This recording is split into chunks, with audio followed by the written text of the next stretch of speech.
عقیدوں کے اندر جب غلوف پیدا ہوتا ہے تو اغیار کی سازشوں کا ہم نادیدہ اور دیدہ طور پہ شکار ہو جاتے ہیں۔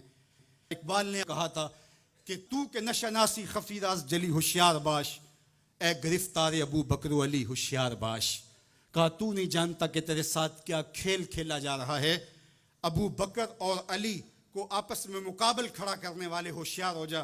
یہ اغیار کی سازش ہے، یہ دونوں کرنیں سینہ محمد عربی کی ہیں۔ ابو بکر بھی حضور کے ہیں، علی بھی حضور کے ہیں، عثمان بھی حضور کے ہیں، اصحاب بھی رسول کے ہیں، اہل بیت بھی حضور کے ہیں۔ ہم ان کی چوکھٹ کے فقیر بھی ہیں اور ان کے در کے بھی غلام ہیں۔ ہمیں تو ان کی وساطت سے دین ملا ہے، ہم ایک کا نام لے کر کے دوسرے کی نفی نہیں کر سکتے۔ سید علی المرتضیٰ فرماتے حضور نے میرے بارے فرمایا یہلک فی رجلان محب مفرط و مبغض۔ علی تیرے معاملے میں آ کے دو لوگ برباد ہوں گے۔ تیرا معاملہ حضرت عیسیٰ والا معاملہ ہے۔ ایک نے حضرت عیسیٰ سے بغض رکھا اور ان کی ماں پہ تہمت لگا دی، اور ایک نے حضرت عیسیٰ سے اتنی محبت کی انہیں ابن اللہ کہہ دیا۔ دونوں گمراہ ہو گئے۔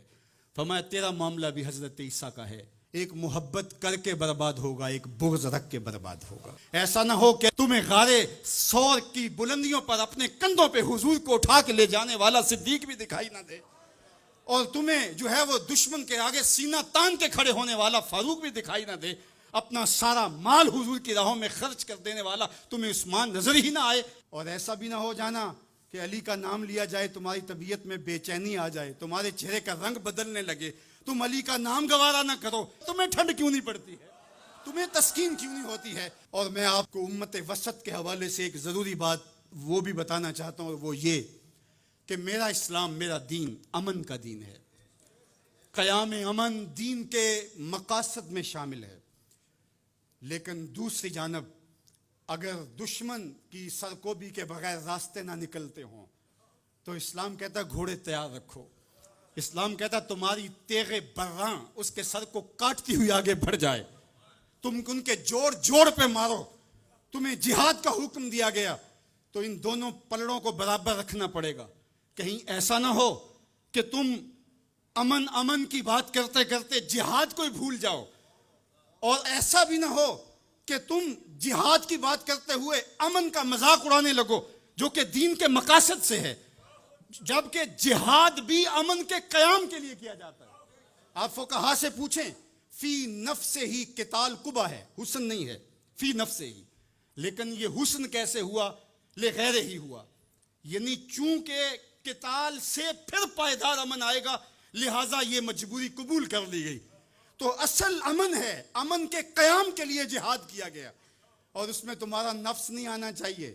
حضرت علی کے منہ پہ تھوک دیا جاتا ہے، پیچھے ہٹ جاتے ہیں چھاتی سے، علی کا نفس شامل ہو گیا۔ یہ ہمارا دین ہے، شہادت ہے مطلوب و مقصود مومن، نہ مال غنیمت نہ کشور کشائی۔ تو ہمیں جہاد کے لیے بھی شرائط دی گئی، لیکن اس کا مقصد امن کا قیام ہے۔ تو بعض اوقات ہم یہاں توازن برقرار نہیں رکھ پاتے، اور توازن کا برقرار نہ رکھنا بہت سخت نقصان کا سبب بن جاتا ہے۔ عمر بن خطاب رضی اللہ تعالی عنہ نے حضرت کعب سے کہا، من ارباب العلم، کہ اہل علم ہیں کون؟ اہل علم ہیں کون؟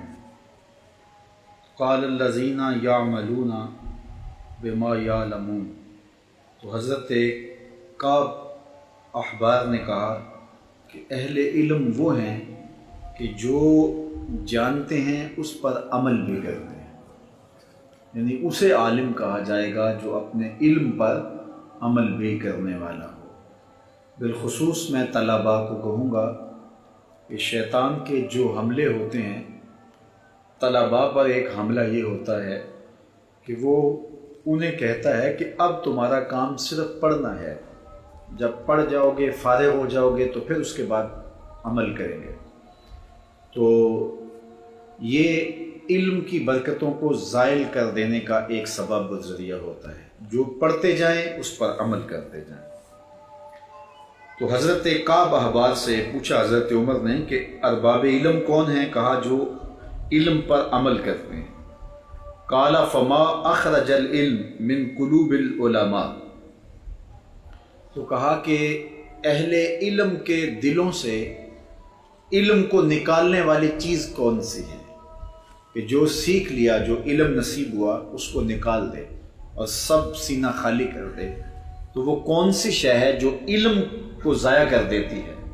تو سنو حضرت کعب نے کیا کہا، کالا التم، کہا تما۔ تما جو ہے یہ ایک ایسی بیماری ہے اگر دل میں آ جائے تو پھر علم باقی نہیں رہتا۔ حضرت امام رازی لکھتے ہیں کہ ثم لتسألن یومئذ عن النعیم، اس سے تخفیف شرائع بھی ہیں اور اس سے مراد قرآن بھی ہے۔ ہم نے قرآن پر عمل تمہارے لیے آسان بنا دیا۔ تم نے کہاں تک قرآن پہ عمل کیا؟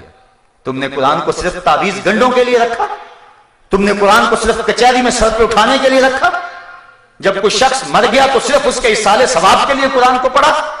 تم نے دکان اور گھر میں برکت کے لیے قرآن کھولا؟ یہ ساری برکتیں قرآن کے دامن سے ہیں، لیکن کیا قرآن کے نزول کا مقصد یہ تھا؟ بڑی خوبصورت شاعر مشرق نے بات کی۔ اقبال کہتا ہے ببندے صوفی و ملا اسیری، حیات از حکمت قرآن گیری، با آیاتش ترا کار جزی نیست، کیا زیاسی نے او آسان بمیری۔ کہ تو جاہل صوفی اور کاہل ملا کے ایسے پھندے میں پھنسا کہ تو نے قرآن سے زندگی تلاش نہیں کی۔ قرآن کی آیتوں سے تجھے صرف اتنا سروکار رہا، جب تیرے بوڑھے کی روح اٹک گئی تو تو سورہ یاسین لے کے بیٹھ گیا کہ اس کی روح آسانی سے نکل جائے۔ اقبال کہتا ہے اس میں کوئی شک نہیں ہے کہ اس کی روح آسانی سے نکلتی ہے، لیکن افسوس کا پہلو یہ ہے کہ تو نے قرآن سے بھی مرنا ہی سیکھا۔ جس قرآن سے تو نے مرنا سیکھا کاش اس سے جینا بھی سیکھ لیا ہوتا۔ تو نے قرآن سے بھی مرنے کی راہیں تلاش کی، اس کا لفظ لفظ حیات آفری تھا، اس کا حرف حرف زندگی بخش تھا، اس کی ایک ایک آیت نور افزا تھی۔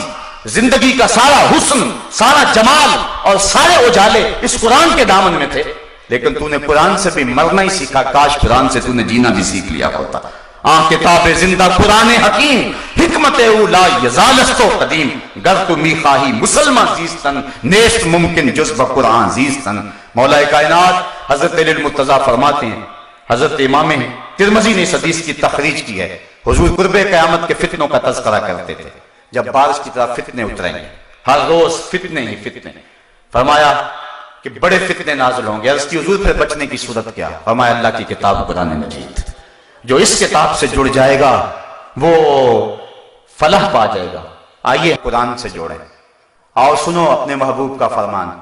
حضور فرمایا کہ قرآن اللہ کی رسی ہے، حبل ممدود من السماء الی الارض۔ اور پھر ایک حدیث سنیے، جھوم جائیے۔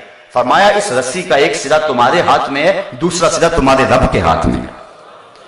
فرمایا اگر تمہارا اللہ سے باتیں کرنے کو جی چاہے تو قرآن کھول کے بیٹھ جائے گا۔ حضرت سہل بن عبداللہ تستری جنگل میں رہتے تھے، کوئی شخص ان کو ملنے کے لیے گئے، کہا حضرت اس جنگل میں رہتے، آؤ نا ذرا شہر کی رنگینیاں بھی دیکھو، آؤ ذرا کہاں جنگل میں رہتے ہو، کہاں ڈیرے لگائے ہوئے، آپ آؤ شہر میں، لوگوں کو ملو، تمہارے مزاج کے لوگ بھی تمہیں ملیں گے، یہاں تنہائی میں دن راتیں کیسے کاٹتے؟ حضرت سہل بن عبداللہ فرمانے لگے تمہیں کس نے کہا کہ میں تنہا رہتا ہوں؟ انہوں نے کہا ہم خود دیکھا کہ آپ تنہا رہ رہے ہیں۔ فرمایا نہیں، جب میرا اس کی باتیں سننے کو جی چاہتا ہے تو میں قرآن کھول کے بیٹھ جاتا ہوں، اور جب اس سے باتیں کرنے کو جی چاہتا ہے تو نماز کے لیے کھڑا ہو جاتا ہوں، کبھی اپنی سناتا رہتا ہوں، کبھی اس کی سنتا رہتا ہوں۔ تمہیں کس نے کہا کہ میں تنہا رہتا ہوں؟ میں تو دم دم اپنے رب کے ساتھ رہتا ہوں۔